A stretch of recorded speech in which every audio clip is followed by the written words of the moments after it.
Et messieurs, dames, bonjour. Vous assistez à la conférence Comment faire élaborer une salle de sport dans un hôtel en 2021.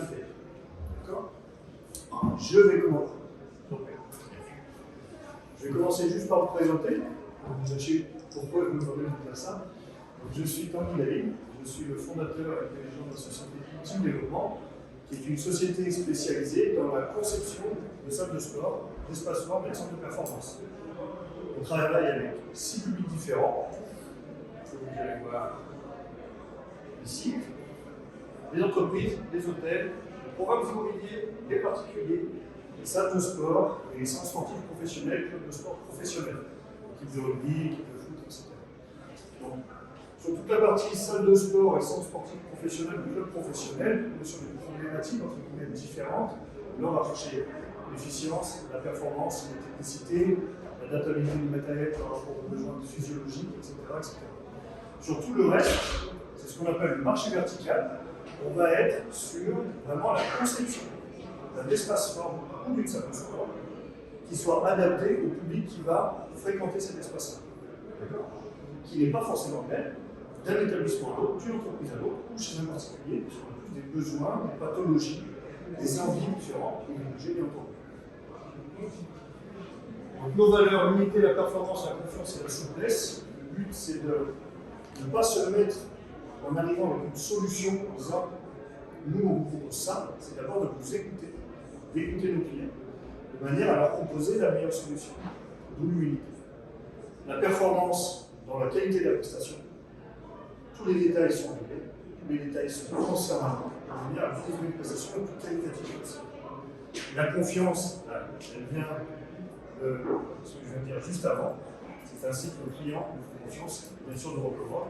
Et la souplesse, parce qu'on va s'adapter à tout type d'établissement, à tout type de typologie de livraison à faire, etc., pour vraiment délivrer une prestation qualité. Donc on est fournisseur des meilleures marques au monde. Là, vous avez un petit panel des marques. On fournit que ce qui a le mieux. Et on est la seule société française à avoir toutes ces marques référencées les unes à côté des autres. Il y a certaines marques dont on est distributeur France et Monaco, et les autres marques qui nous font confiance depuis des années. Moi, j'étais auparavant, entre autres, directeur technique d'un gros groupe franchiseur français. Ça fait que j'ai fait plus de 150 clubs à faire. Et du coup, j'ai acheté des millions d'euros à chacune de ces marques. On a créé, noué des relations fiables, saines et sur le long terme, qui me permettent aujourd'hui d'en faire bénéficier tous mes autres clients dans des salles de sport, bien entendu. On a des avantages et des conditions très spécifiques avec chacune des marques. Et ça nous permet également, pour chaque dossier, d'aller assembler. Par exemple, de prendre un tapis Star Track, d'y assembler avec un Fitbench ici, qui est un accessoire assez spécifique, un rameur pour ses poupées, des barres d'haltérophilie, des coups. Peu importe. On ne va pas vendre, on ne vient pas avec le catalogue d'une marque en disant prenez toutes les pages de notre catalogue. On va vraiment sélectionner les produits pour vous faire une prestation sur mesure et un espace sur mesure. Donc, comme je vous disais, on a 6 pôles spécifiques, le marché vertical, donc les particuliers, les hôtels, les entreprises, et le marché horizontal qui n'est pas l'intérêt d'aujourd'hui, sur les salles de sport et les clubs sportifs. Alors voilà une salle de sport dans les années 90. Mais ça reste vraiment dans les esprits des personnes, des salles de sport. C'est-à-dire quand on parle de salle de sport, on parle transpiration, on a dans l'esprit des douleurs, des efforts, du narcissisme. On pense tout de suite aux bodybuilders qui vont aller regarder les petits muscles dans la glace. On va avoir ça plus là-dedans, c'est un peu plus vulgaire, mais ça vient souvent dans les pensées premières. Et bien sûr, no way, c'est-à-dire c'est pas pour moi. D'accord? Ces types d'espaces-là, c'était des espaces qui étaient des espaces de performance, de musculation, de bodybuilding, un peu 80, 90, 2000, 2010, enfin 2010 un peu moins. Là, on était vraiment dans un certain esprit d'entraînement, d'atteindre un objectif très très ciblé. On n'était pas là pour la détente. C'était vraiment une façon de pratiquer qui était tout à fait différente de maintenant. Aujourd'hui, on pratique pour se détendre, pour résoudre un problème physique, pour passer le temps, pour se dégourdir, ou pour tout simplement s'évader psychologiquement. Et on est conscient de nos jours, même en France, ça y est, c'est arrivé, que la performance intellectuelle est très très étroitement liée à la performance physique. C'est évident, tout le monde le sait, sauf que maintenant ça rentre dans les réflexes de pensée, tout simplement. Aujourd'hui, ça c'est une salle de sport qui existe, bien ok. C'est un 4 étoiles, donc on est censé être sur une certaine typologie de clientèle, bien entendu. Et en fait, quand on rentre dans cette salle, qu'est-ce qu'on voit? Un tas de ferraille, ça peut faire peur, on se demande comment ça marche, donc du coup c'est répulsif, ça crée du stress, et ça crée de la déception. Vos clients, ou vous réservez un hôtel, vous n'avez pas envie de voir ça. Ça s'apparente à la personne qui a fait cette salle de sport, cet hôtel, qui a fait cette salle de sport, a fait cette salle de sport pensant que d'offrir des postes d'entraînement musculaire par musculaire, c'était la solution. Sauf qu'en fait, c'est totalement l'effet inverse. Il n'y a aucune fréquentation. Il y a des risques de blessure, parce que ce poste-là, on ne sait pas à quoi il sert, on ne sait pas comment il fonctionne, ce poste-là non plus.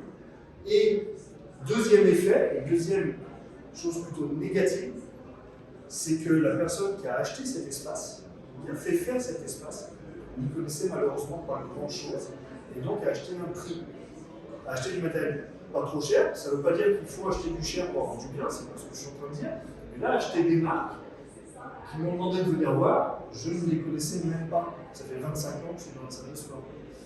Je me suis assis et je ne savais même pas faire fonctionner cet espace-là, qui est censé être un espace électronique.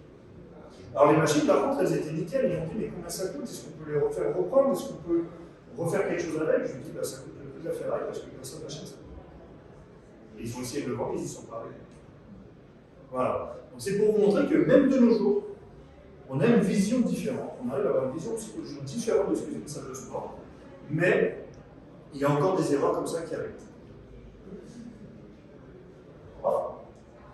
42%. Est-ce que vous savez ce que ça représente, ce que veut dire cette valeur? L'idée? Fréquentation. Non. On parle pour les hôtels, on est vraiment sur la typologie salle de sport d'hôtel. 42%, c'est le pourcentage de personnes qui réservent un hôtel en prenant en considération l'offre wellness et sport. Ça paraît énorme, mais c'est la vérité. Est-ce que quand vous allez sur Expedia, sur hotel.com, etc., vous regardez les photos des hôtels, on ne regarde plus que l'emplacement, on regarde maintenant les photos, le confort qu'on va avoir. Et bien 42% des personnes vont savoir si la salle de sport est bien, si elle leur convient par rapport à leurs standards, c'est-à-dire pas reproduire leur salle de sport où ils vont, mais qu'il y ait quelques appareils qualitatifs dans lesquels ils se repèrent, ou que les appareils fassent nickel, que l'espace soit confortable, et qu'en fait ils aient de quoi se détendre en arrivant. Ce qui signifie que ces 42% sont en fait de la rentabilité indirecte pour l'hôtel. Parce qu'on sait très bien que dans ces 42% de personnes, ce ne sont pas toutes ces personnes qui vont aller dans la salle de sport. Mais l'être humain aime savoir qu'il peut faire des choses. Et après, il va dire, moi je vais dans un hôtel, il y a une salle de sport type. Après, c'est pas de vous dire, mais tiens, non, mais elle était bien. Et d'autres vont faire, d'autres vont fréquenter, parce que c'est important de se maintenir en forme. Des cadres dynamiques, des familles, des jeunes, peu importe, on a besoin de faire du sport, tous pour des objectifs ou des motifs, des pathologies, bien sûr différents. Donc du coup, c'est un objet de fidélisation, c'est un objet de différenciation et de rentabilité.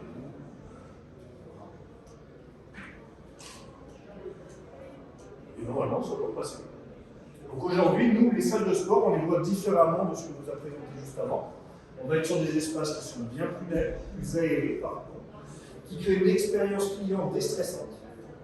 Et on va arriver sur ce type d'espace-là, qui sont design, qui font apparaître le bien-être, qui font partie de ce qu'on appelle le lifestyle actuel, qui sont symbolismes de plaisir, de détente, et qui sont déstressants. Entre la salle de sport que vous avez vue avant, qui avait aussi, je n'ai pas toute la photo, mais qui avait aussi des tapis de course, et cette salle de sport-là, vous voyez que l'atmosphère n'a rien à voir. Et qu'on sera plus enclin à y aller. Surtout la partie de la clientèle féminine. Une clientèle féminine ne va pas aller dans un endroit où il y a un gars avec des gros muscles qui se lève des gros haltères.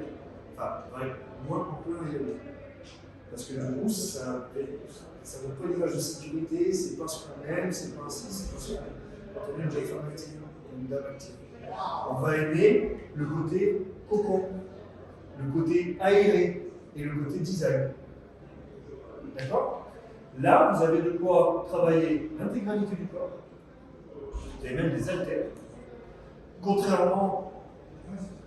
Comparativement à ce qu'on a vu avant, mais on travaille dans un cadre qui n'a absolument rien à voir. Et on peut prendre du plaisir à aller faire du sport sans être les uns sur les autres, sans avoir des odeurs de transpiration, sans avoir un décalage important de décoration et un décalage stylistique entre la welcome room, l'accueil de l'hôtel, le restaurant, le lobby, etc. Ben là, on a une continuité au niveau de la décoration par rapport à avant, où les salles de sport dans les hôtels, elles étaient au second sous-sol à côté de la buanderie. Il y en a même où c'est compliqué de trouver la salle de sport, on a demandé à l'accueil, machin, etc. On a l'impression d'être les parias et d'aller en bas. Là maintenant, on fait des salles de sport que vous verrez qui sont même, qui donnent sur la vitrine du restaurant, sur la vitre du restaurant. On va vous montrer juste après. Voilà un autre exemple. Là, on est sur des matériaux nobles, le bois, sur un revêtement technique au niveau du sol, sur des parois végétalisées, et tout un ensemble d'appareils apportant des divertissements, télévision, internet, ventilateur, connexion un peu gauche par exemple, etc., etc. On est dans une nouvelle ère. Donc, du coup, ce n'est plus, on ne va pas là-bas par contrainte, on va là-bas pour se déstresser, pour s'aérer l'esprit. Et en même temps, on se maintient en fait. Ça, c'est dans un village de vacances. Même dans les villages de vacances, on retrouve des appareils performants avec du divertissement, ce qui permet de se maintenir l'activité physique en toute sécurité également. Ici, vous avez une simulation 3D d'un hôtel qui est dans l'ouest de l'Ukraine. Où là, vous allez voir sur la simulation que cet hôtel a été conçu par nos équipes d'une certaine manière. Nous travaillons sur plan d'architecte que nous retranscrivons dans nos logiciels spécifiques, sur lesquels nous avons des propositions d'implantation 2D qui sont réfléchies. À chaque fois, c'est du sur-mesure. On ne peut pas faire la même salle d'un hôtel à l'autre. Pour une question d'agencement, pour une question de positionnement, et donc de standard d'utilisation par rapport à la clientèle des nuitées, et également par rapport à diverses choses. Ici, vous pouvez voir qu'on a l'entrée ici, et on a deux espaces. On a cet espace-là et cet espace-là. Et la sortie ici. Ces espaces ont été réfléchis de la manière suivante. Sur cet espace-là, le premier, on va avoir les gros volumes et le poste musculation très polyvalent. Ces gros volumes ne sont pas faits pour être bougés. Ils ont été implantés là parce qu'ils sont face à un mur sur lequel les alimentations sont plus simples à tirer. D'accord ? Et ils ne sont pas en face d'une télé, puisqu'ils sont chacun équipés de télévision. On a implanté une télévision qu'on ne voit pas, mais qui sera ici, et qui donne la vision à ces petits postes ici. Les petits postes ici ont tous en point commun de pouvoir être bougés. Pourquoi on a fait ça? Cet hôtel, qui est dans l'Ouest lyonnais, va faire partie des références 4 étoiles de l'Ouest lyonnais, et du coup a pour ambition de recevoir des équipes sportives quand il y a des matchs à Lyon.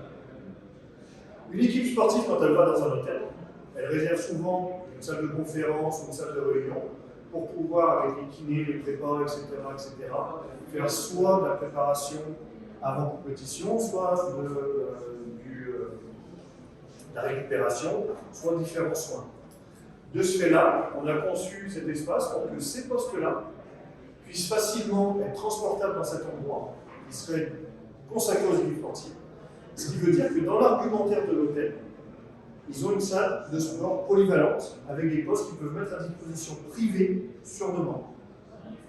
Donc là, on ménage également un atout marketing, un atout commercial et un atout financier, si on veut essayer de monétiser, pour leur offrir une rentabilité un peu plus exacerbée. Je peux remettre les choses, s'il vous plaît. Alors bien sûr, on a préparé toutes les tendances déco. On a fait cette proposition-là finale, qui a été retenue tant au temps de la déco au niveau du matériel peint. Donc avant, on fait une simulation 3D, comme ça le client ou vous rendez compte très très précisément du matériel, qui est exactement le matériel et les définitions qu'il va y avoir. Et à la fin, on passe sur la réalisation. La réalisation, on la construit aussi. Il n'y a aucune différence. Alors la salle n'était pas finie au moment de la photo, il y a la post-finalisation, mais elle ressemble exactement à la photo que vous avez vue. On va juste diverger un peu des hôtels pour montrer un plan d'un particulier, et d'une salle chez un particulier, parce qu'on peut faire de petites surfaces également. Donc là, on va être chez des particuliers, où là, on a été appelé pour une pièce qui était vide dans le jardin, et on va voir tout de suite l'état dans lequel c'est fait.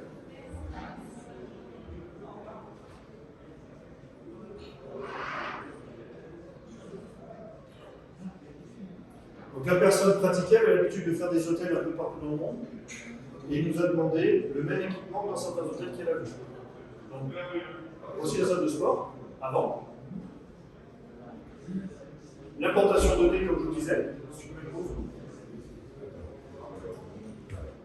La personne qui pratiquait nous a demandé un vélo elliptique, nous a demandé différentes choses. On l'a aiguillé aussi sur les différentes possibilités. On a éclairé ses idées pour savoir et cibler. On a également eu une mission d'implantation. Et par exemple, cette personne-là, une personne qui voyage beaucoup, qui a un métier assez stressant, et je lui ai demandé si elle avait besoin de se défouler, par exemple. C'est aussi notre métier de chercher vraiment les besoins pour répondre réellement aux besoins. Elle m'a dit oui. Je lui ai demandé si elle avait tapé dans quelque chose en dehors de son mari. Elle m'a dit oui. Et du coup, on a mis un poste de boxe très spécifique, qui peut aller convenir à tout le monde, mais qui lui a permis d'avoir un endroit où se défouler. Et en fait, ce qu'elle en a retiré le plus, c'est le poste de boxe qu'on voit pas là. Mais c'est d'avoir un espace qui lui correspond avec le niveau de matériel qu'elle espérait, et également avec des appareils, des postes d'entraînement dont elle ne connaissait pas l'existence, et qui en fait lui conviennent parfaitement. Et donc on verra tout à l'heure, vous avez pareil, l'implantation, la 3D et la validation. Voilà. Donc j'espère que vous avez pu avoir un peu plus connaissance de ce que l'on fait. Maintenant, si vous avez des questions, je suis là pour ça. Moi, je suis architecte d'intérieur. Mes félicitations. Je travaille aussi sur les salles de sport. Effectivement, je n'ai pas du tout votre expertise et je vous remercie parce que il faut des gens comme vous, forcément, parce que les clients, les maîtres d'ouvrage qui veulent du matériel, c'est pas à eux de choisir, il faut qu'ils se fassent accompagner. Donc, merci pour cette présentation. Par rapport aux hôtels sur lesquels vous travaillez, souvent, en tout cas beaucoup travaillent peut-être des fois avec des architectes ou des équipes de conception, et il y a on va dire un design de l'hôtel qui est déjà préconçu, oui. Et ce qui est intéressant, c'est de pouvoir amener aussi ce design-là dans la salle de sport, comme dans tous les espaces qui sont dans l'hôtel. Est-ce que c'est quelque chose que vous prenez en compte? Alors, ça dépend des demandes, et c'est là où les entretiens préliminaires sont très importants pour nous. Il y a plusieurs façons de travailler ça. Il y a soit l'archi ou le décorateur d'intérieur ou le client dit on veut une unité. Et dans ces cas-là, nous, soit on propose une tendance déco qui aille avec, soit on ne propose pas de tendance déco et on laisse faire. On dit juste attention, alors tel équipement-là, la télé, il faudra qu'elle soit là pour telle raison, tel angle de vue, telle participation des différentes personnes, etc. Oui, il y a l'échange vraiment technique sur les besoins. Il y a l'échange vraiment technique, mais aussi sur les courants forts et les courants faibles, ça va loin. Parce que les arrivées électriques ne sont pas les mêmes en fonction des appareils. Donc, vraiment, il y a des nécessités au niveau des garanties, mais également, on ne peut pas mettre un tapis de course n'importe où, parce que dans les normes, sinon il y a un problème d'assurance contre le minimum de mètres d'un tapis, il y a beaucoup de choses qui vous apportez votre expertise. J'apporte cette expertise-là. Et vous êtes ouvert. Après, on fait la tendance déco par rapport au hôtel qui a été retenu pour l'étude. Là, c'était un peu japonisant, c'était un peu. Voilà, ça, c'était des échanges que j'avais eu avec le cabinet d'architecture. Ma proposition déco allait dans ce sens-là. Et ça leur a plu. Parce que déjà, j'étais dans le cadre, et en plus, j'aurais fait gagner du temps sur un espace qui, pour eux, en général, ils le traitent en dernier. Parce que c'est pas une expertise qui est commune. Donc, la salle de sport, elle était toujours en dernier. Et nous, on arrive derrière, on nous dit, il faut mettre ça. Et je dis, non, c'est pas possible, parce que là, il faut du courant, là, il faut aussi, là, il faut ça. Et ça fait des TS. Et travaux supplémentaires, comme tout le monde le sait, ça coûte un peu cher. Donc, en général, on s'adapte. Ou il y a une autre manière de faire, et ça, c'est un peu novateur, extrêmement jouissif pour tout le monde, c'est de se dire que cet espace-là, qui est un espace atypique, qui est un objet de rentabilité décalé, comme on l'a vu tout à l'heure, En fait, quand on rentre dans la pièce, on est ailleurs. Et ça, on peut faire. En collaboration avec vous, en collaboration avec tous les professionnels. Et là, on fait un espace où voilà, les gens s'attendent à rentrer dans la même déco et en fait, ils arrivent dans quelque chose de très abouti mais très différent. C'est un parti pris. C'est pas une obligation. On s'adapte. Vous êtes dans le métier, du coup, vous voyez ce qui se passe, je pense, en international et vous arrivez à puiser aussi des opérations.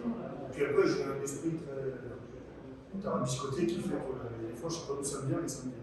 Mais sinon, en général, dans la majeure partie du temps, on travaille dans un sentiment de décoration uniformisée des établissements. Et on s'adapte à chaque fois. Oui, parce qu'il y a la machine, mais après, il y a se laver les mains, boire un coup, poser sa serviette. C'est ça. C'est tous ces besoins-là. Ouais. Maintenant, il y a les normes Covid. Il faut que ça rentre aussi en ligne de compte, c'est-à-dire qu'en pratiquant du sport, on sait qu'on postillonne. Donc, les postes d'entraînement, il faut les mettre d'une certaine manière aussi. Pas forcément comme avant. Alors, avant, on y veillait aussi. Je veux dire, c'était pas comme ça quand je suis en du sport, parce qu'il n'y avait pas le Covid. Et maintenant, il faut encore plus attention à ces détails-là. Il n'y a pas grand-chose à changer par rapport à avant, mais quand même, il faut penser. Et il y a effectivement le meuble où on va mettre sur l'hôtel les fruits, les bouteilles d'eau, les serviettes, le meuble de linge sale, etc., etc. Donc quand on travaille en collaboration avec vous, par exemple, vous allez pouvoir nous dessiner les meubles comme il le faut, ou alors on les source ailleurs, mais qui seront vraiment adaptés. Ça crée un ensemble. Ce n'est pas des verrous, ce n'est pas le matériel qui est disposé au milieu du décor. Voilà. Il y a d'autres questions? C'est là? Oui. Je vous remercie. La vidéo est prête. Oh, voilà, vas-y. Je ne pouvais pas poser. Donc là, on est chez un particulier, on revient un peu en arrière. Chez ce particulier-là, donc on a une salle qui était au fond du jardin, une petite cabane, enfin, pas mal, au fond du jardin. La volonté de faire une salle de sport avec du matériel qualitatif, comme vu dans des hôtels à l'international. Et là, on a fait une implantation reprenant vraiment ce qu'elle souhaitait, en y ajoutant le poste box qui est ici. Voilà en premier plan, et un poste multifonction qui est juste ici, qui fait l'enforcement musculaire. Et dans la réalité, quand on est vraiment dans l'espace, après, il y a largement d'espace pour pratiquer. C'est un espace assez restreint, mais qui a été conçu par rapport à toutes les normes de sécurité. Par exemple, typiquement ici, on n'aurait pas pu mettre un tapis de course. Là, la cliente m'avait demandé, je lui ai dit non. Si elle voulait le faire, moi j'aurais dégagé toute responsabilité, parce qu'il n'y avait pas le recul nécessaire derrière. Par contre, un cross-trainer, il n'y a pas de problème. Un escalier, il n'y avait pas de problème non plus, parce qu'on n'est pas censé être amené vers l'arrière pour avoir un risque d'évacuation instantanée. Par des issues, y a-t-il d'autres questions? Oui? Alors, moi, je suis exposant au décor Pour je voulais savoir, votre service permet de mettre en avant l'aspect éthique de pouvoir profiter d'une séance de sport dans un hôtel. Je voulais savoir, quand vous faites des lunettes, si vous êtes en charge des designs des projets, ou bien vous occupez seulement des équipements Ça dépend de ce qui nous est confié. Ça dépend de la profondeur de mission qui nous est confiée. En général, les luminaires sont traités sur un lot global pour une économie d'échelle. Mais, par exemple, dans l'espace sportif qui est là-bas, je vous invite à venir voir un web si vous avez besoin de nouvelles explications, je vous explique comment il a été conçu, par exemple. Là, on va mettre un plafond très structuré, avec des LED qui passent, etc., et dans lequel on peut varier l'intensité. Et ça, c'est parce que c'est un design particulier. Mais c'est vraiment en fonction des besoins. Aujourd'hui, notre métier n'existe pas comme je vous ai dit. Les gens ne savent même pas, les décorateurs, les archives ne savent pas forcément qu'ils peuvent faire appel à nous. Et quand ils font appel à nous, la verrue qu'il y avait en bas du dossier, ça devient un poste de sous-marrant à réaliser.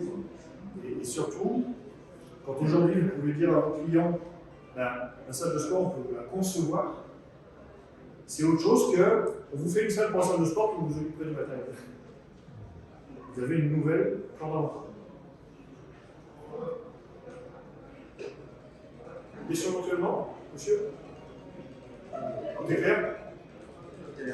Écoutez, je vous remercie.